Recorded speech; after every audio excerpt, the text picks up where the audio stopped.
The neighborhood had always sold itself as quiet, orderly, and predictably pleasant, the kind of place where lawns were trimmed to identical heights and every mailbox looked like it had been approved by committee. And for years I had believed that was a good thing because predictability felt like safety. When I bought the house, I read the HOA packet the way people skim airline safety cards, assuming the worst-case scenarios would never actually happen to me, because I wasn't loud, reckless, or disruptive, and I had no intention of turning my property into anything unusual. I worked with my hands, though, and that detail seemed harmless at the time, just a footnote in my life rather than the spark for a war. I restored old instruments, repaired amps, built cabinets, and occasionally welded custom frames for friends, not for profit in the way the HOA imagined profit, but because making things quieted my mind in a way nothing else did. Over the years, tools accumulated, and with them the need for a dedicated space, so the idea of a modest backyard workshop felt like a natural evolution rather than a rebellion. I wasn't asking for a warehouse or a sign out front or trucks coming and going at all hours, just a clean, enclosed structure behind my fence, invisible from the street, soundproofed, and designed to keep everything orderly, which ironically aligned perfectly with the HOA's obsession with appearances. I submitted plans with dimensions, materials, noise mitigation details, even landscaping notes, expecting at most a minor revision request. But what came back was a single-page rejection dressed up as formality, citing a clause I had never noticed before: no commercial activity. The phrase sat there like a brick wall, broad and unmoving, applied without context or nuance, as if the mere existence of tools implied customers lining up at my gate. I appealed politely, clarifying that the workshop was for personal use, that no clients would visit, that nothing would be sold from the property. But the response came back colder, more definitive, and laced with language that suggested suspicion rather than interpretation. The board had decided that intent didn't matter, potential did, and potential was enough to shut the door. What struck me wasn't just the denial, but the tone, the subtle shift from neighbor to regulator, the way the HOA suddenly spoke as if it owned not just the common areas but the future possibilities of every backyard. I began to notice things I had ignored before: how the rules were enforced unevenly, how some homes hosted yoga classes in their living rooms without issue while others were fined for a van parked overnight, how the clubhouse itself was rented out for private events that looked suspiciously like businesses but were waved through under the umbrella of community engagement. The hypocrisy didn't hit all at once. It accumulated slowly, like static in the air, until every email from the board felt charged with condescension. They framed the workshop as a slippery slope, as if one shed would lead to chaos, yet they couldn't explain how a soundproofed structure behind a locked fence was more disruptive than the HOA-sponsored wine tastings that spilled into the parking lot every other weekend. I reread the bylaws carefully this time, not skimming, not assuming goodwill, but treating every word as a potential lever. And that was when I realized how vague the language truly was, how much power the board wielded not because the rules were clear, but because they were interpretive. Commercial activity wasn't defined by income thresholds, signage, traffic, or frequency. It was defined by whatever the board felt uncomfortable with at the moment. And in that ambiguity, I saw both the problem and, faintly at first, the outline of a solution. Still, at that stage, I wasn't thinking about revenge or spectacle, only about fairness and consistency, about the quiet frustration of being told no without a reason that held up under scrutiny. I attended the next HOA meeting not to argue, but to listen, to understand how decisions were made, and what I heard confirmed my growing unease. The board spoke in absolutes, using words like precedent and protection, while brushing past questions about exceptions and enforcement with practiced ease. When someone asked about the clubhouse rentals, the answer was that they were permitted because the clubhouse was a common asset, not a private residence, as if that distinction magically erased the presence of money, promotion, and outside guests. That sentence lodged itself in my mind and refused to leave, because it revealed the board's true boundary, not commerce itself, but control.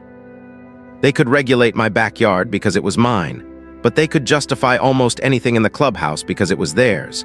And the realization felt like a switch flipping from confusion to clarity. I left that meeting with no workshop, no appeal process worth pursuing, and a growing awareness that the rules weren't about preserving peace, but about preserving authority.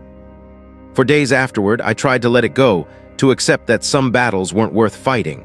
Yet every time I walked past the empty space behind my house where the workshop could have been, the resentment sharpened, not because I needed the structure, but because I had followed the process and been shut down by a standard that didn't apply equally. I started paying closer attention to the clubhouse, its schedule board filled with bookings, the delivery vans unloading equipment, the temporary banners advertising events that were technically private but functionally public, and the more I watched, the more obvious the contradiction became. The HOA insisted it was guarding the community from commercial intrusion, yet it had created a centralized space where commerce could flourish as long as it wore the right label. I wasn't planning anything yet, but the seed had been planted. The idea that if the rules were going to be enforced by interpretation, then interpretation could cut both ways. And as the days passed, that idea grew heavier, more insistent, until it felt less like a thought and more like an inevitability. The chapter of quiet compliance in my life was closing, not with a dramatic confrontation, but with a slow, deliberate turning of attention from my denied backyard to the one place the HOA assumed it controlled completely, unaware that its own rulebook had left the door wide open for what would come next. And as that realization settled in, it became clear that the story was no longer about a workshop, but about who truly understood the rules well enough to use them. The days after the denial passed with a strange mix of restraint and obsession, because outwardly nothing had changed while internally everything had. And I found myself rereading the HOA bylaws the way people reread messages after an argument, searching not for comfort but for leverage, for the places where certainty blurred into interpretation.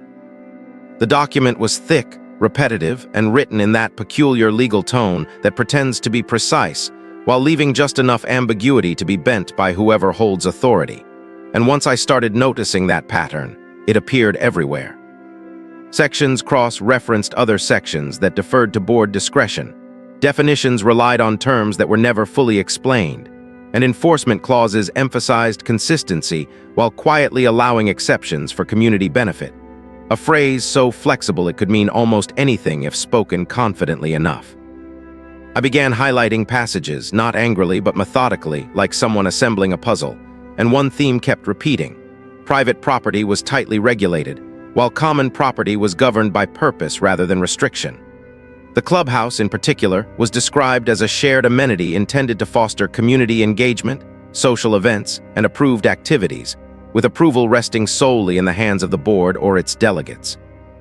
There was no explicit prohibition against ticketed events, live performances, or even revenue-generating uses, as long as they were framed as community functions or one-time events, and the absence of prohibition felt louder than any explicit permission. I cross-checked zoning ordinances next, not because I expected the HOA to care, but because I needed to know whether any external authority would undermine what I was seeing, and to my surprise, the zoning code was even clearer.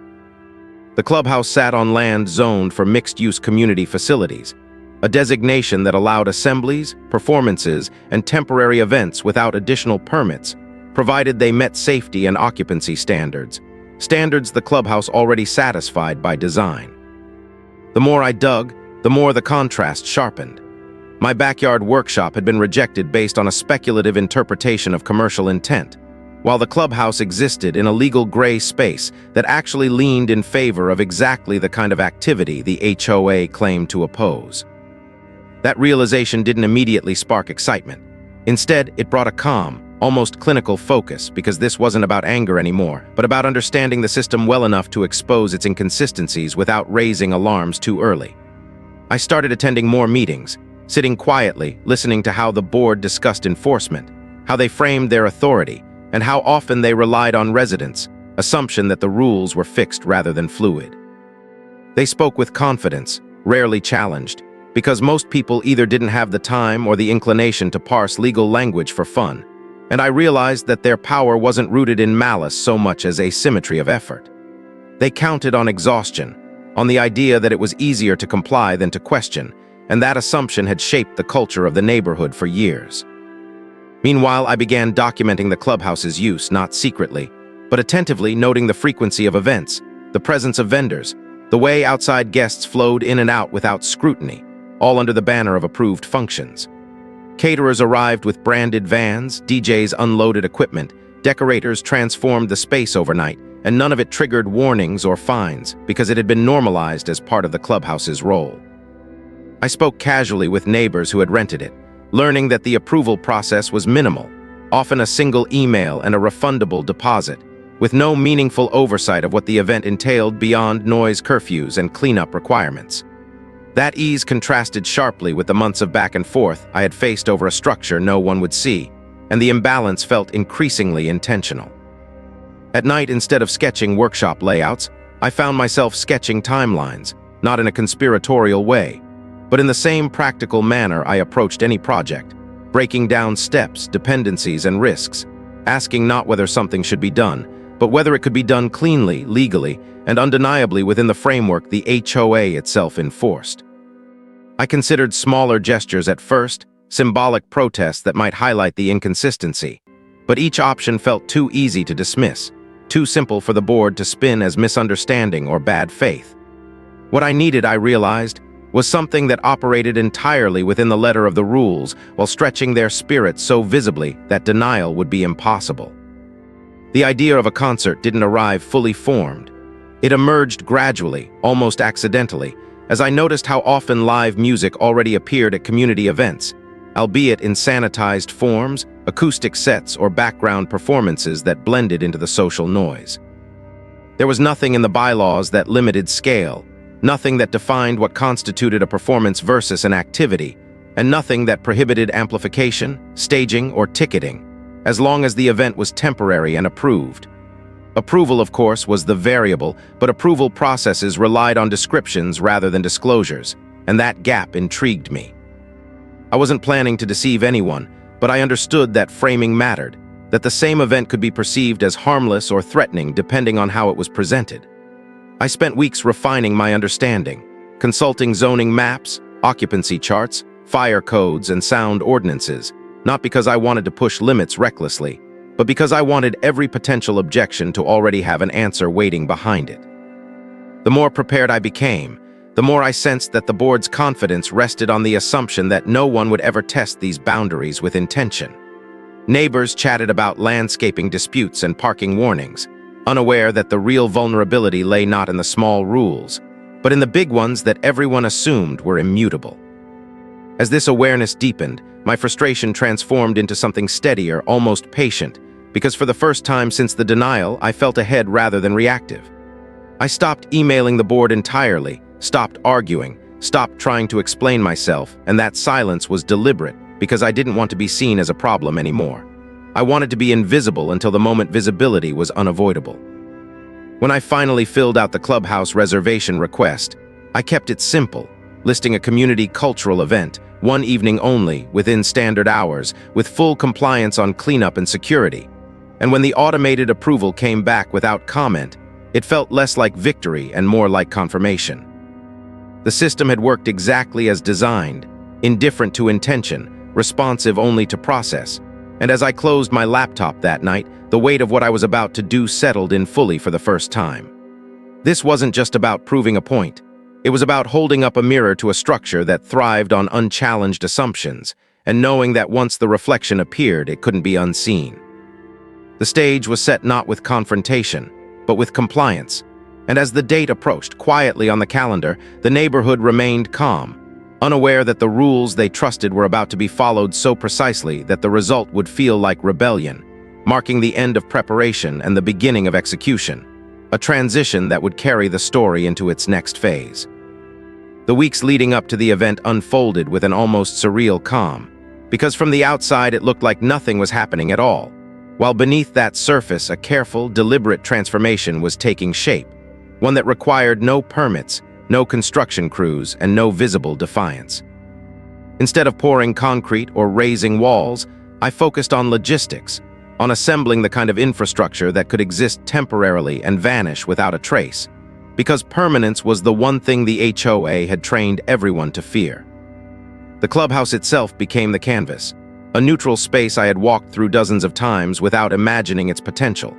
Yet once I began mapping it out, the room revealed itself as a perfect shell, acoustically forgiving, structurally robust, and designed to handle far more activity than it ever hosted during bake sales and bingo nights. I measured wall lengths, ceiling heights, power outlets, and load capacities, not obsessively, but with the same quiet thoroughness that had guided every project I'd ever completed. And each measurement confirmed that the space could handle professional-grade equipment without strain. Rather than sourcing anything flashy, I leaned into modularity, equipment designed to be assembled and disassembled quickly, rented rather than owned, framed not as an investment, but as an expense tied to a single evening, which kept everything aligned with the temporary nature the rules favored. The vendors I contacted didn't ask many questions, because they were accustomed to pop-up events and short-notice bookings, and when they did ask, the answers were straightforward and truthful.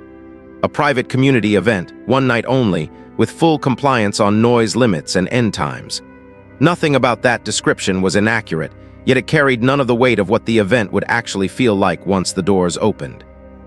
As plans solidified, I became acutely aware of how much the HOA relied on visual cues to enforce control, how violations were often triggered not by impact but by appearance, by something looking out of place or unexpected, and that awareness guided every decision. There would be no exterior signage, no banners, no advertisements posted in common areas, because attention before the fact would invite scrutiny, and scrutiny would invite interpretation. Instead, invitations circulated quietly through word of mouth and private messages, spreading organically, fueled by curiosity rather than promotion, and that organic spread created a sense of anticipation that no official flyer ever could. People talked not loudly, but eagerly, because the idea of something genuinely different happening in a space they thought they knew felt like a secret they were in on. And that sense of inclusion built momentum without ever crossing into visibility the board might notice too soon. Internally, I tracked everything: schedules, deliveries, setup times, teardown contingencies, because the margin for error wasn't legal so much as perceptual. Anything that looked chaotic could be framed as irresponsible, while anything that looked professional would be assumed to have been vetted. The irony wasn't lost on me that professionalism itself acted as a kind of camouflage, because the HOA trusted appearances that matched its own expectations of order. As the date approached, I did a final walkthrough with the Clubhouse manager, a routine step required for any event, and the conversation stayed comfortably superficial, focused on occupancy limits and cleanup procedures, with no mention of content or scale, because content wasn't part of the approval criteria. That omission wasn't an oversight. It was a design choice embedded in the rules, and standing there, nodding along, I felt the quiet satisfaction of alignment rather than rebellion. This wasn't a loophole in the sense of a hidden trick. It was a consequence of a system that prioritized form over substance, and I was simply operating within that framework with intention. On the day of setup, everything arrived in unmarked vehicles, scheduled within normal delivery windows, blending seamlessly with the routine traffic the clubhouse saw during any catered event. And neighbors barely glanced up as equipment cases rolled inside, because nothing about the scene violated their expectations. Inside, the transformation happened quickly but methodically, sound panels mounted on temporary frames, lighting rigs assembled and tested, cables run and secured with an attention to safety that would have impressed any inspector, because the goal wasn't to shock through recklessness, but to unsettle through competence. Each element was placed with care, not to maximize spectacle alone, but to maximize plausibility, to ensure that when questions inevitably arose later, every answer would be boring, factual, and defensible. As evening approached, the space no longer resembled the clubhouse people remembered, yet nothing about it violated the letter of any rule, and that contrast created a tension that was almost palpable, a sense that something significant was about to happen not because it was forbidden, but because it was allowed. Guests began arriving in steady waves, respectful of parking guidelines, entering through the main doors like they always did, greeted not by chaos but by organization, and the atmosphere shifted from curiosity to excitement as people realized the scale of what was unfolding. There were no speeches, no announcements, just the natural hum of anticipation that accompanies any well-run event. And as the lights dimmed and the first notes filled the room, the transformation was complete. The clubhouse had become something else entirely, not through alteration, but through activation, revealing a capacity that had always existed but had never been acknowledged. The music itself wasn't the point. It was the embodiment of possibility, the audible proof that the space could host something vibrant and intense without collapsing into disorder. And as the crowd responded, it became clear that the community was hungry for exactly this kind of experience, something shared and immersive rather than curated and cautious. Outside, the neighborhood remained quiet because the sound levels were controlled, the doors sealed, and the event ended within the prescribed hours, a detail I had planned meticulously because compliance wasn't just a shield, it was the statement. When the final set ended and people filtered out, energized but orderly, there was no debris left behind, no damage to point at, only a room that within an hour looked almost exactly as it had before, the equipment packed away, the floors cleaned, the traces erased. That vanishing act was perhaps the most important part, because it denied the board any visual evidence to latch onto, any lingering sign of transgression. And as I locked up and handed the keys back without fanfare, I knew the real impact wouldn't be immediate. The shock wouldn't come from noise, complaints, or messes, but from the stories people would tell the next day, from the realization that the clubhouse they thought they understood had hosted something undeniably commercial in scale and feel without triggering any of the mechanisms designed to prevent exactly that.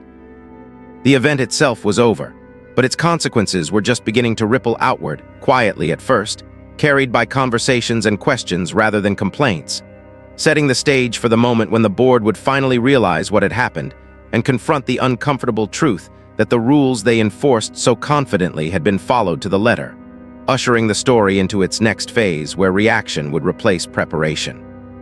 The morning after the event arrived with an eerie sense of normalcy, the kind that feels artificial once you know how much has shifted beneath the surface.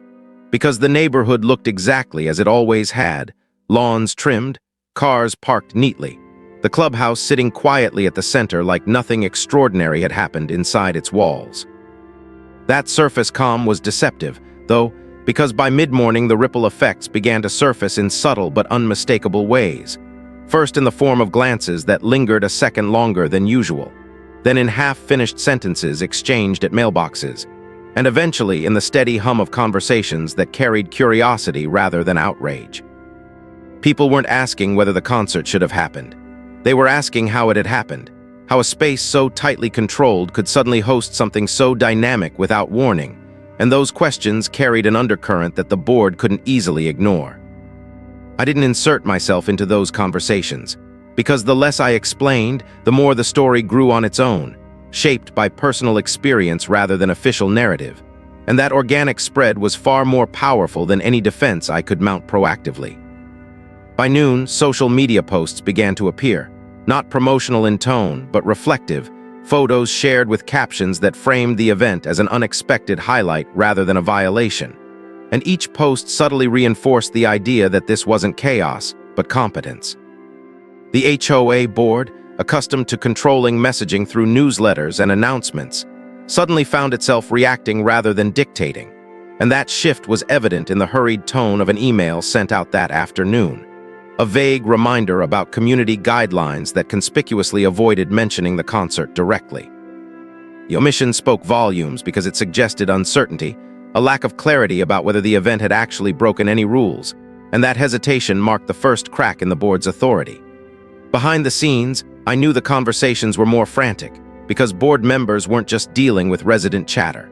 They were grappling with their own documentation, retracing approval processes, searching for a clause they could point to retroactively, and finding none that held up under scrutiny. That internal scramble was invisible to most people, but I sensed it in the sudden flurry of maintenance checks scheduled for the clubhouse, in the way the calendar was temporarily frozen, no new reservations accepted while the board reviewed policies, a move that felt less like caution and more like damage control. Neighbors noticed too, because when access to a shared amenity is restricted without explanation, it triggers questions, and questions invite comparison, especially when the last event held there had been both popular and uneventful. The board's dilemma deepened as they realized that any attempt to frame the concert as commercial would require acknowledging that the clubhouse itself had facilitated it, that their own approval process had enabled the event, and that distinction between private and common property they relied on so heavily now worked against them.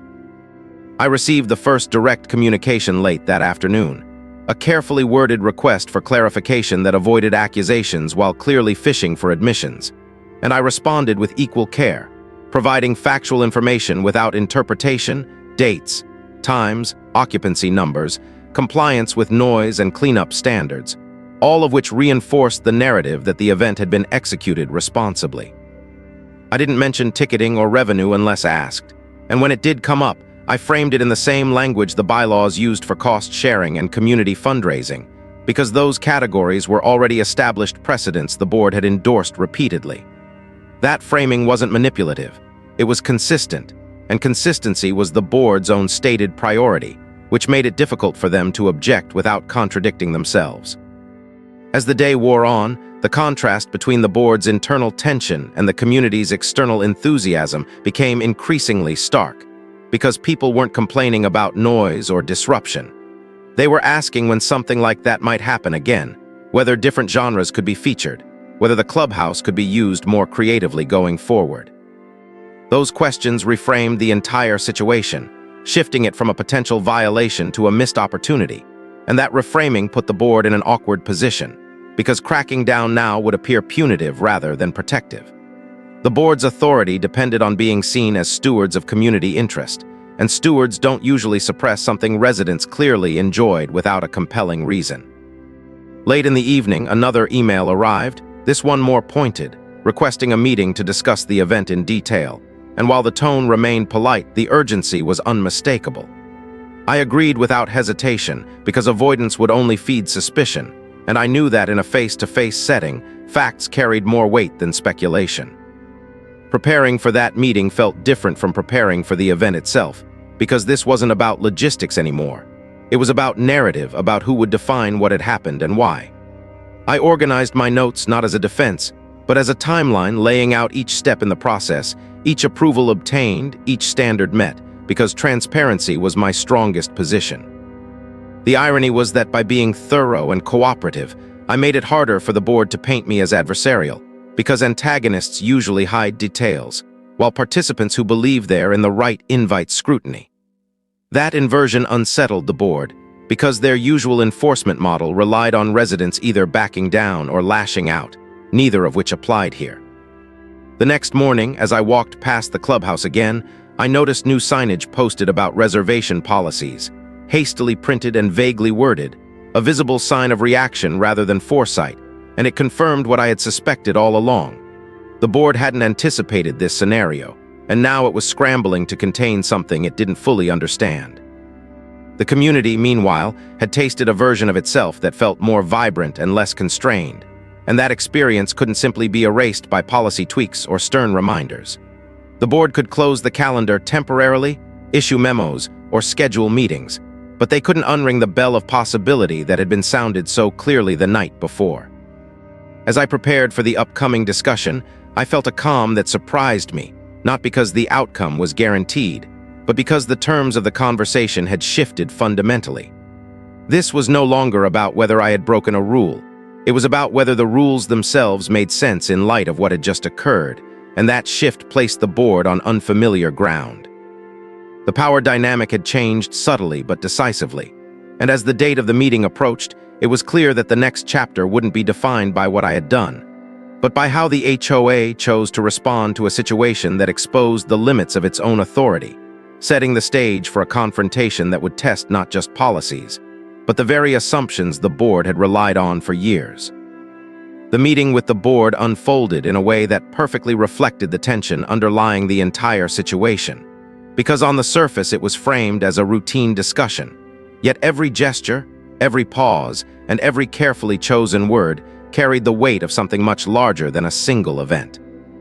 I arrived early, not to make a statement, but to observe, because observation had become my greatest advantage. And as the board members filtered in one by one, it was clear they were unsettled, not angry in the explosive sense, but uncomfortable in the way people are when they sense their authority has been challenged without a clear avenue to reassert it. The room itself felt symbolic, a smaller version of the clubhouse, stripped of its festive potential, dominated instead by long tables and neutral walls, as if designed to drain energy rather than cultivate it, and that contrast lingered in my mind as the meeting began. The chair opened with a recap of the event, delivered in neutral language that avoided both praise and condemnation, a balancing act that signaled uncertainty, because certainty would have required taking a position they weren't ready to defend. When they asked me to walk them through what had happened, I did exactly that, calmly and methodically, presenting a chronological account that emphasized process over outcome, approvals over intentions, and compliance over creativity. I spoke not as someone justifying a transgression, but as someone reporting on a completed project, and that distinction mattered, because it framed the conversation around facts rather than feelings. As I outlined the steps taken, the approvals obtained, and the standards met, I could see the board members cross-referencing notes, scanning documents, and occasionally exchanging glances that betrayed their growing realization that there was no obvious infraction to point to. Their questions grew more specific, less accusatory, focusing on details like attendance numbers, sound levels, and cleanup procedures, and each answer reinforced the same pattern. Everything had been handled within existing guidelines. The absence of a clear violation forced the conversation to drift toward intent, toward whether the event aligned with the spirit of the community. And that was where the dynamic shifted again, because spirit is subjective, and subjectivity weakens authority when it's not backed by explicit rules. I responded to those questions by pointing not to my own interpretation, but to precedent, to past events held in the clubhouse that involved vendors, performances, and outside guests, all of which had been approved without controversy. The implication wasn't accusatory, it was comparative, and that comparison made it difficult for the board to single out this event without acknowledging inconsistency. As the discussion continued, frustration began to surface, not directed at me, but at the situation itself, because the board was being forced to confront the limits of its framework, to recognize that its reliance on broad clauses and discretionary language worked both ways. Attempts to reframe the issue as a misunderstanding were met with the uncomfortable reality that nothing had been misunderstood. The rules had been followed exactly as written. The conversation grew quieter as that realization settled in, and silence filled the gaps where authority usually asserted itself confidently. When the topic of revenue finally came up, it was handled cautiously, as if acknowledging it too directly might open doors they weren't prepared to walk through. And when I explained how costs had been covered and how funds had been handled in alignment with community fundraising models already in use, the board's options narrowed further. They could argue that the rules needed to change, but they couldn't convincingly argue that the existing rules had been broken, and that distinction mattered more than any emotional reaction. At one point, the chair suggested that perhaps the approval process needed to be more detailed going forward, a statement that implicitly admitted that the process, as it stood, had allowed the event to happen legitimately. That admission was subtle, but it marked a turning point, because it shifted responsibility away from individual action and onto structural design, an area where the board, not residents, bore accountability. The meeting ended without resolution, not because nothing had been decided, but because there was nothing decisive the board could do retroactively without undermining its own credibility. They promised a policy review, a temporary pause on similar events, and further communication once guidelines were clarified, all of which sounded procedural and measured, yet beneath that tone was a clear acknowledgement that the balance of power had shifted. As I left the room, there was no sense of triumph, only a quiet awareness that the conversation had moved beyond a single concert and into a broader examination of control, transparency, and trust. In the days that followed, the impact of that meeting became visible in small but telling ways, in the way board communications grew more cautious, in the way residents began asking questions about other restrictions they had accepted without challenge, and in the way the clubhouse calendar, once tightly curated, began to feel like a contested space rather than a controlled asset. The board's attempt to slow things down only highlighted how quickly momentum had built, because once people see that rules are negotiable through understanding rather than defiance, they begin to look at every restriction through a different lens. I received messages from neighbors sharing their own experiences with denied requests and vague explanations, stories that echoed my own frustration and reinforced the sense that the issue wasn't isolated.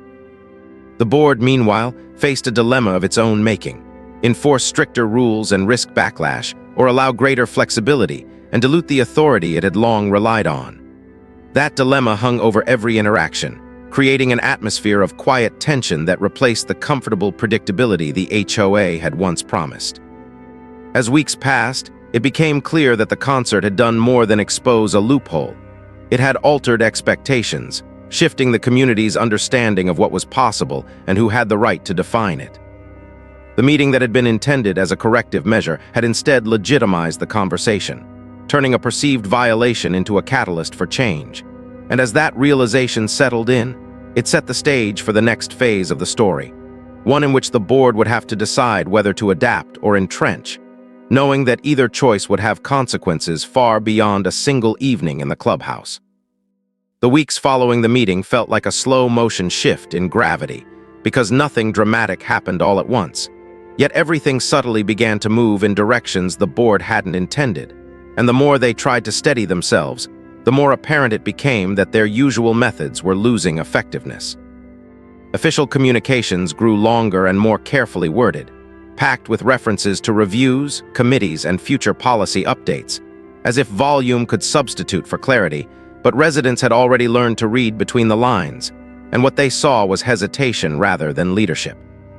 The clubhouse calendar remained partially restricted, justified as a temporary measure, but temporary solutions have a way of drawing attention to the problem they're meant to solve, and people started asking why a space funded by their dues was suddenly less accessible than before, especially after hosting an event that had gone smoothly by every measurable standard.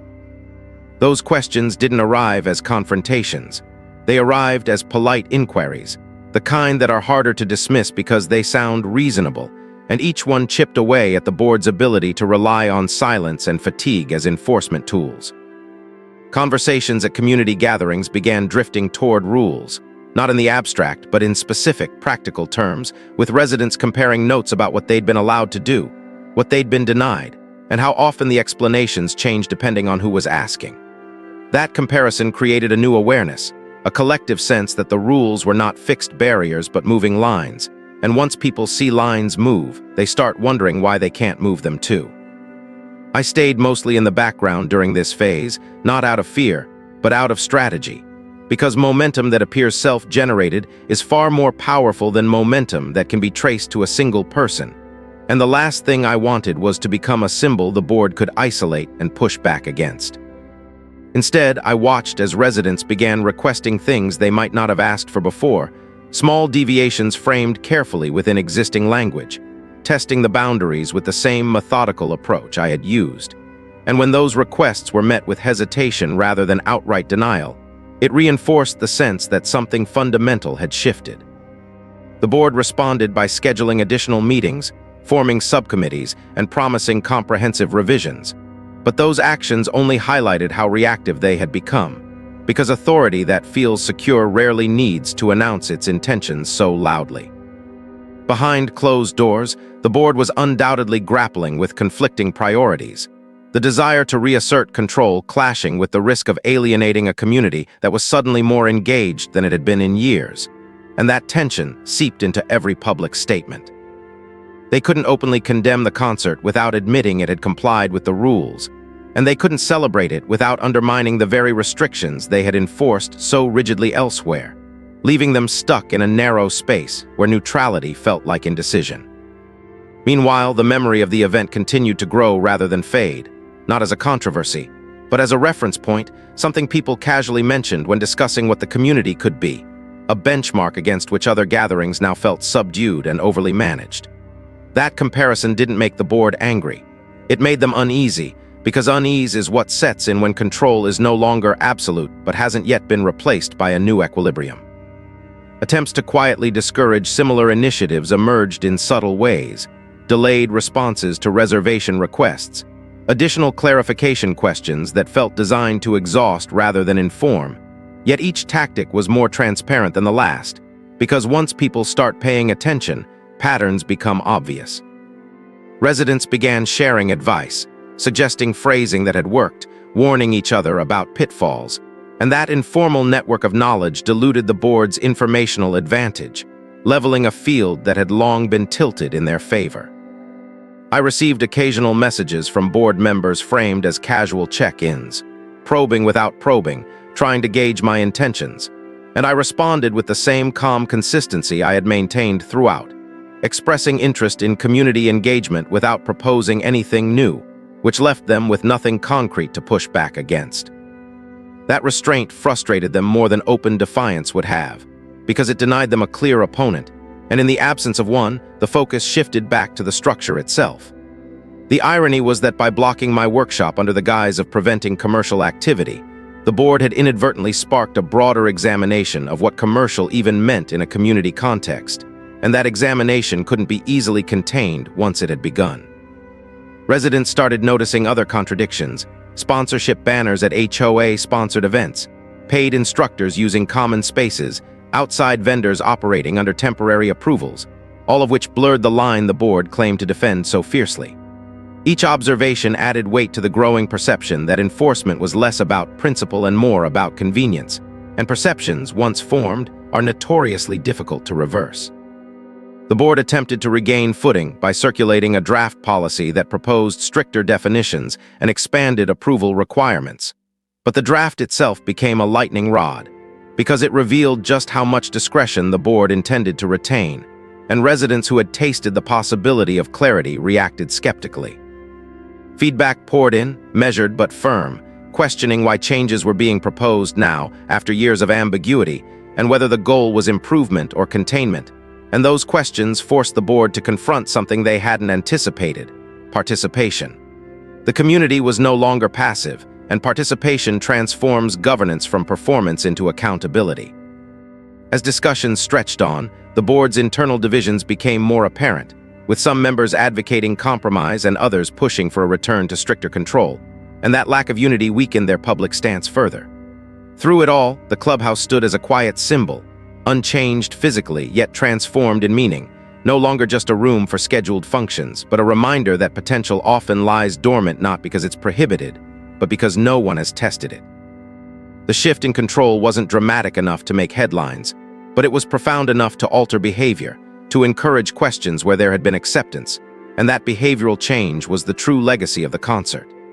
As summer approached and the board continued to deliberate, it became clear that they were running out of time to define the narrative on their own terms, because narratives left unattended have a way of being defined by those living inside them. The story was moving toward a moment where ambiguity would have to be resolved, either through genuine reform or overt crackdown, and whichever path the board chose would reveal more about its priorities than any bylaw ever could, setting the stage for the next chapter in which the consequences of choice would finally come into focus. The board's decision to finally act came not with clarity but with escalation, a choice that revealed just how uncomfortable they had become with the loss of quiet control. Because rather than resolving the ambiguity they had allowed to fester, they attempted to contain it through pressure. And that pressure took the form of a sweeping notice sent to every homeowner under the banner of policy reinforcement. The notice was long, dense, and framed as a necessary step to preserve community standards, yet its timing and tone made its true purpose obvious, because it arrived without warning, announced new interim restrictions on the use of common spaces, and reinterpreted existing clauses in ways that suddenly felt far more restrictive than before. The board insisted these measures were temporary, pending final policy revisions, but temporary restrictions imposed broadly tend to feel punitive, especially when they limit access to amenities people pay for, and the reaction was immediate. Residents didn't respond with outrage so much as with scrutiny, reading the notice carefully, comparing it to the bylaws they had already begun to understand more deeply, and noticing how much of it relied on language that had not actually been approved through any formal amendment process. That scrutiny shifted the conversation from whether the board had the right intentions to whether it had the authority to impose such changes unilaterally, and that was a far more dangerous question for the board to face. The pushback arrived through emails, meeting attendance, and formal requests for clarification, all polite, all persistent, and all grounded in the same principle the board had long championed: adherence to the rules as written. The irony was almost too precise, because residents were now using the board's own language against it, asking for citations, definitions, and procedural justifications, and each request forced the board to either explain itself or reveal gaps in its process. I watched this unfold with a mixture of fascination and restraint, because while the notice had clearly been influenced by the concert, it was no longer about me or any single event.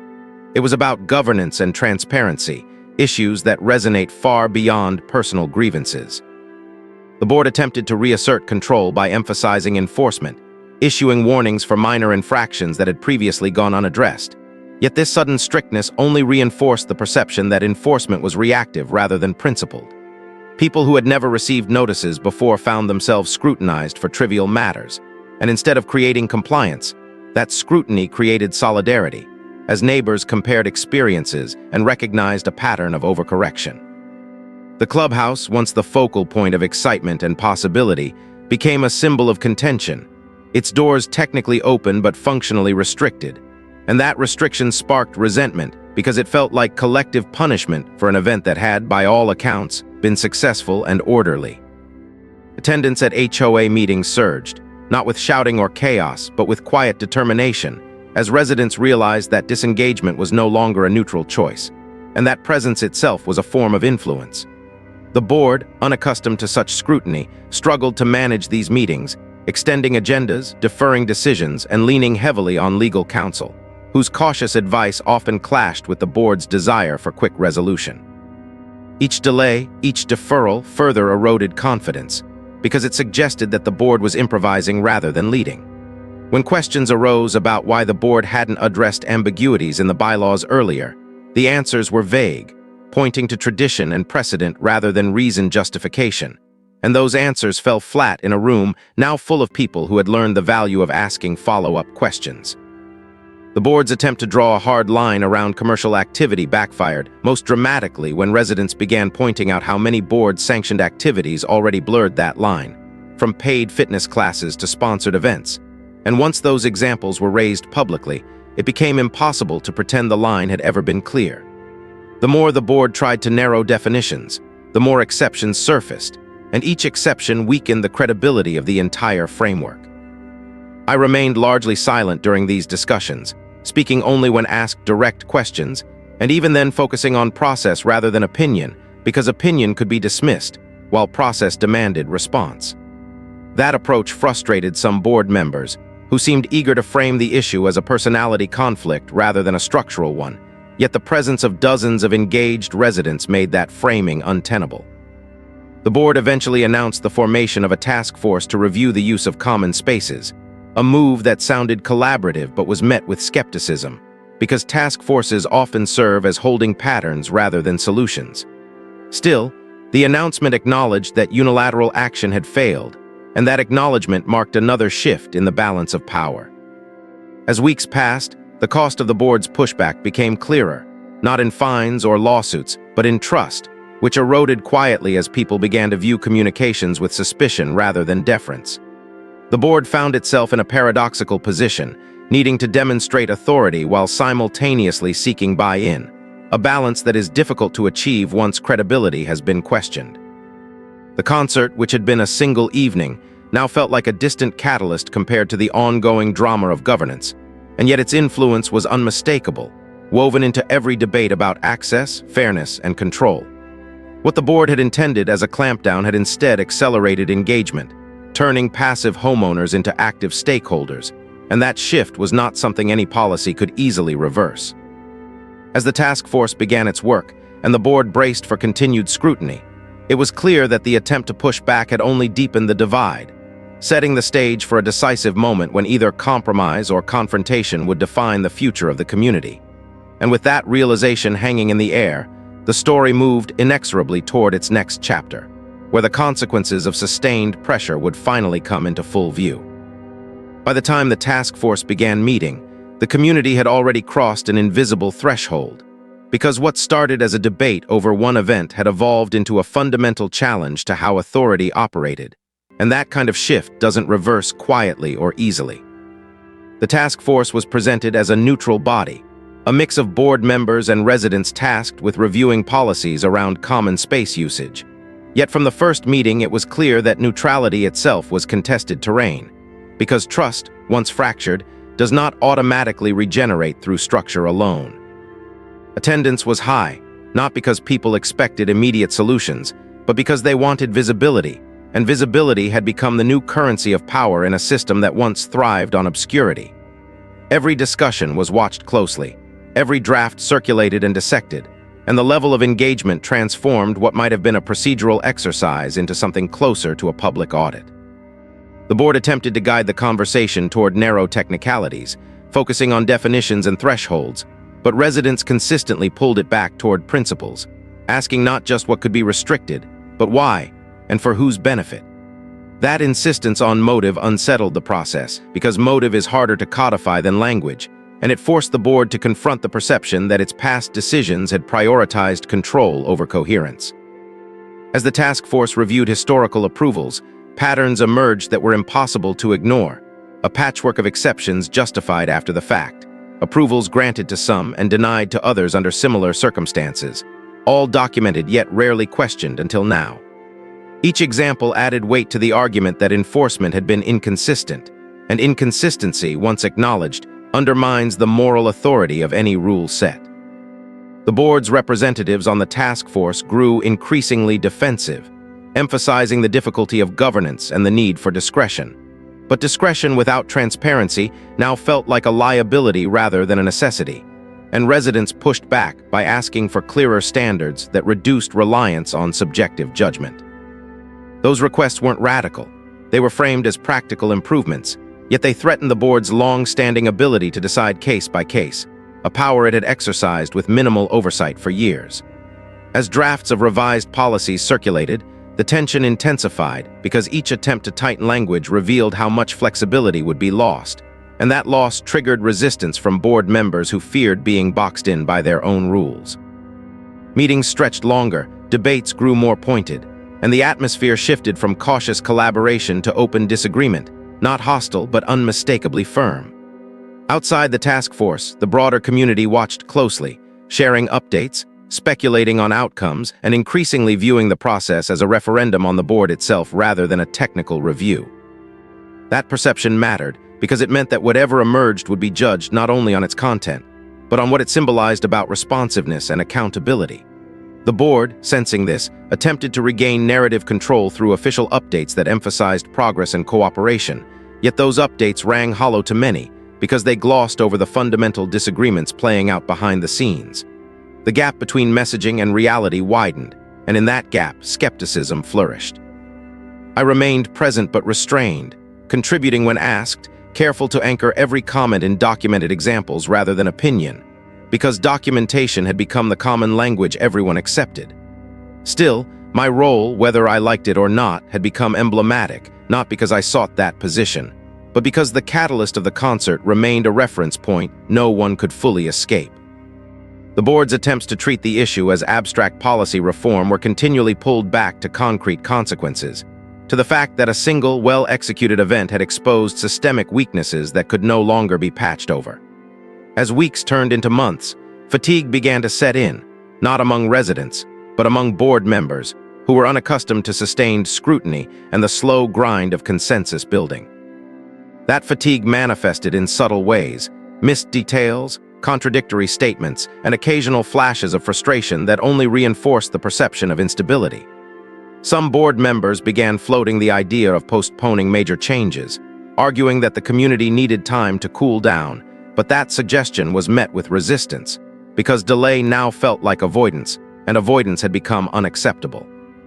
The task force eventually reached a point where it had to acknowledge what everyone already sensed. There was no path forward that preserved the old balance of power. Any meaningful reform would redistribute authority, limiting discretionary control in favor of clearer, more predictable standards, while any attempt to reassert unilateral control would likely trigger formal challenges, possibly even legal ones, from a community that had grown more confident in questioning its governance. That realization marked the point of no return, because once those options are laid bare, neutrality disappears, replaced by choice. The board's internal divisions deepened, with some members advocating for compromise to restore trust, and others warning that conceding too much would undermine the board's ability to function at all. Those disagreements spilled into public view, subtly at first, then more openly, as statements conflicted and positions shifted from meeting to meeting. Residents noticed, and noticing became interpretation, interpretation became judgment, and judgment hardened into expectation. The expectation now was not perfection, but honesty, a clear acknowledgement of past inconsistencies and a willingness to change, and anything short of that risked being seen as bad faith. As the task force prepared to present its final recommendations, the stakes felt higher than ever. because the outcome would signal whether the board understood the depth of the shift that had occurred or remained committed to a model of governance that no longer fit the community it served. The clubhouse, still standing quietly at the center of it all, had become a symbol not of conflict, but of transformation, a reminder that spaces, like rules, take on meaning through use, and that meaning cannot be dictated indefinitely from the top down. Whatever happened next would not erase the past months of engagement, debate, and challenge. It would build upon them for better or worse. As anticipation grew around the upcoming vote and the board braced for its consequences, it was clear that the community had reached a moment where retreat was no longer possible, where the questions raised could not be unanswered, and where the outcome, whatever it might be, would redefine the relationship between residents and those who governed them, carrying the story toward its final resolution. The night of the vote arrived carrying a weight that went far beyond any policy decision, because by then everyone understood that what was being decided was not merely a set of revised guidelines, but the future shape of authority within the community, and that understanding filled the room long before the meeting officially began. Chairs were arranged in careful rows, every seat taken, walls lined with people who had come not to speak, but to witness, because witnessing had become its own form of participation, a way of saying that decisions would no longer happen quietly. The board sat at the front, visibly tense, their usual confidence replaced by something more fragile, a cautious attentiveness born of weeks of scrutiny and internal disagreement, and that shift alone signaled how much had changed. When the meeting was called to order, the agenda was followed meticulously, almost rigidly, as if precision might restore control, yet the atmosphere resisted containment, charged with expectation rather than hostility. The task force presented its recommendations in measured language, outlining clearer definitions, standardized approval processes, and limits on discretionary interpretation, each point grounded in documented inconsistencies and framed as a way to restore trust rather than dismantle authority. As the presentation unfolded, murmurs rippled through the room, not disruptive but affirming, because people recognized their own concerns reflected back to them in structured form, and that recognition validated months of engagement. Board members asked questions, some clarifying, others probing, and each question revealed internal fault lines, because not all of them were aligned on what outcome they wanted.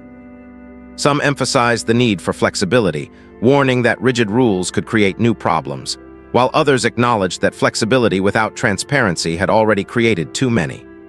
The debate remained civil, but the tension was unmistakable, sharpened by the awareness that every word was being heard, remembered, and weighed by a community no longer willing to disengage.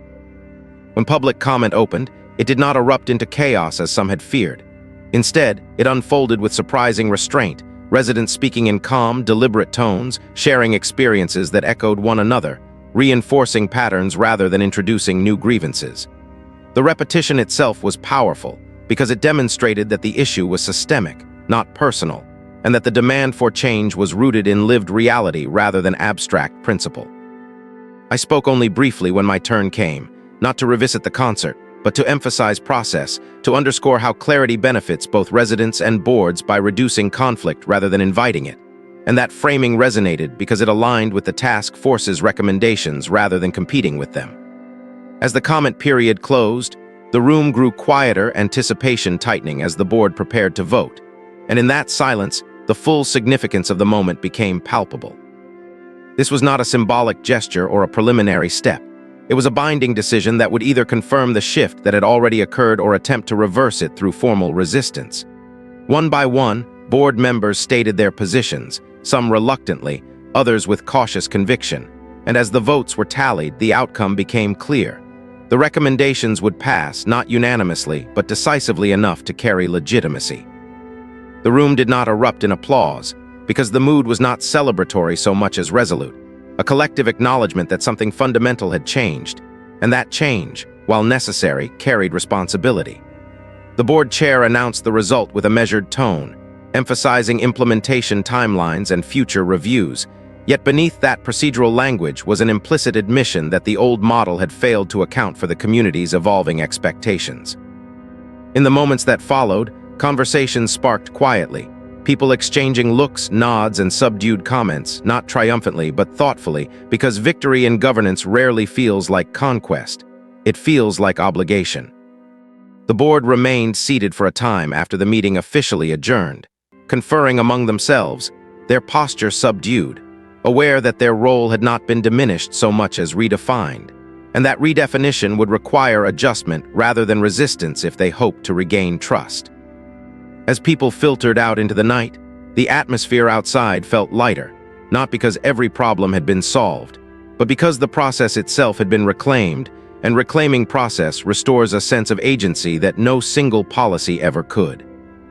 Over the following days, the impact of the vote became evident in subtle but meaningful ways, in the tone of official communications that shifted from defensive to explanatory, in the reopening of the Clubhouse calendar under clearer guidelines, and in the way residents approached the board with proposals rather than petitions, suggesting a tentative rebuilding of collaborative relationships. The board, now operating under constraints it had helped codify, found itself navigating a new landscape where decisions required justification rather than assumption. And while that slowed some processes, it also reduced conflict, because predictability replaced suspicion. The concert, once the focal point of controversy, receded further into the background, referenced now as an origin story rather than an ongoing grievance, and that transition marked a healthy shift, because communities that fixate on past conflicts struggle to move forward. Instead, attention turned to the future, to what could be done with common spaces under the new framework, and those conversations carried a cautious optimism tempered by realism. Not every resident was satisfied, not every board member convinced, yet the pattern had been broken, the assumption that authority flowed in one direction replaced by an understanding that governance is iterative, responsive, and shared. That understanding did not guarantee harmony, but it did establish a baseline of accountability that would shape interactions going forward. In the quiet after the vote, walking past the clubhouse once more, it was impossible not to reflect on how a single denied request had cascaded into a re-examination of power, not through defiance, but through adherence, not through noise, but through structure. The vote did not end the story. It transformed it, closing the chapter of challenge and opening one of adaptation. And as the community settled into this new reality, it became clear that the final chapter would not be about confrontation or spectacle, but about the long-term consequences of choosing transparency over control, consequences that would unfold slowly, shaping the neighborhood in ways no one could have fully predicted when the journey began. Time has a way of revealing whether moments of upheaval are temporary disruptions or genuine turning points. And in the months after the vote, it became clear that what had happened in the community was not a flare-up destined to fade, but a structural shift whose effects settled quietly into everyday life. The most noticeable change was not dramatic or flashy. It was procedural, visible in the way decisions were now explained rather than announced, in how approvals came with references instead of vague assurances, and in how denials, when they occurred, were accompanied by clear reasoning rather than broad citations. That shift alone altered the emotional temperature of the neighborhood, because transparency reduces suspicion even when outcomes are disappointing, and people began to feel less managed and more included. The board, for its part, adjusted unevenly at first, some members embracing the new framework as a relief from constant conflict, others struggling with the loss of discretionary shortcuts they had once relied on. Yet over time, even resistance softened as the benefits of clarity became harder to deny. Meetings grew shorter, not because engagement declined, but because fewer issues escalated to confrontation, and when disagreements arose, they followed recognizable paths rather than devolving into confusion.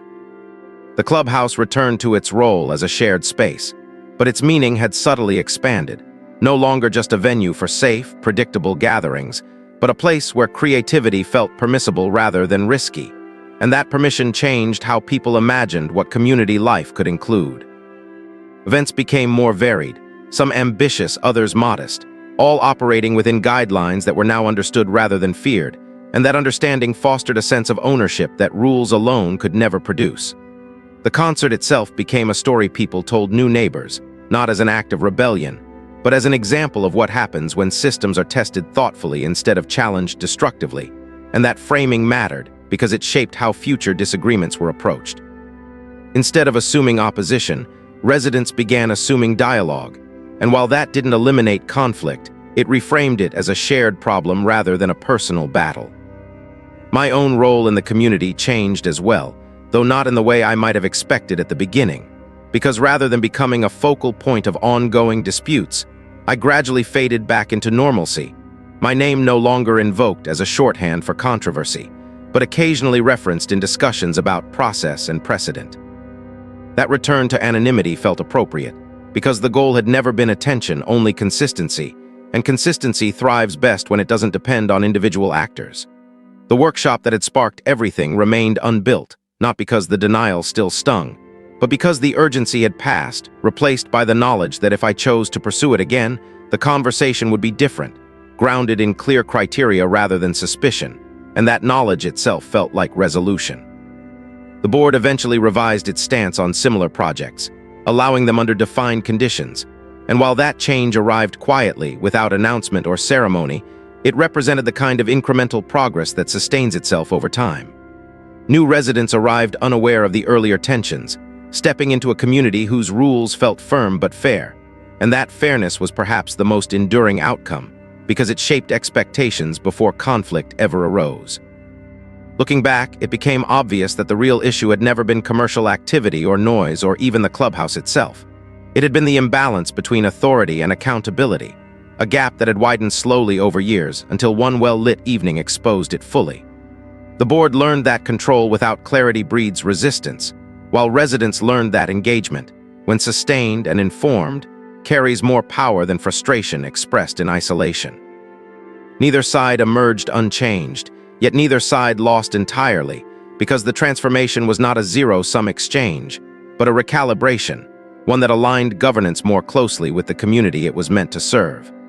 The neighborhood did not become perfect or free of disputes, but it became more resilient, better equipped to handle disagreement without defaulting to dominance or withdrawal. Even the tone of enforcement shifted, less punitive, more corrective, reflecting an understanding that rules function best when they guide rather than threaten. In quieter moments, walking past the clubhouse at dusk, hearing laughter or music drift softly through its walls, it was hard not to reflect on how easily that potential had been contained before, not by explicit prohibition, but by assumption, and how fragile those assumptions had turned out to be when examined closely. The story that began with a rejected plan ended with a community more conscious of its own mechanisms, more willing to question, and more capable of adapting. And that arc felt complete not because it resolved every issue, but because it demonstrated a path forward. What stayed the same was the neighborhood's outward calm, its orderly appearance, its trimmed lawns and familiar rhythms. Yet beneath that surface ran a current of awareness that had not existed before, an understanding that rules are living things shaped by those who engage with them. What changed was the relationship between people and those rules, shifting from passive acceptance to active participation, and that change, subtle yet profound, ensured that future conflicts would unfold differently, informed by precedent and guided by dialogue. In the end, the concert was not remembered for its music or its spectacle, but for the way it revealed something essential about power, responsibility, and the quiet strength of understanding systems well enough to hold them to their own standards. A lesson that lingered long after the last note faded and the doors closed, shaping a community that learned, collectively and deliberately, how to listen to itself.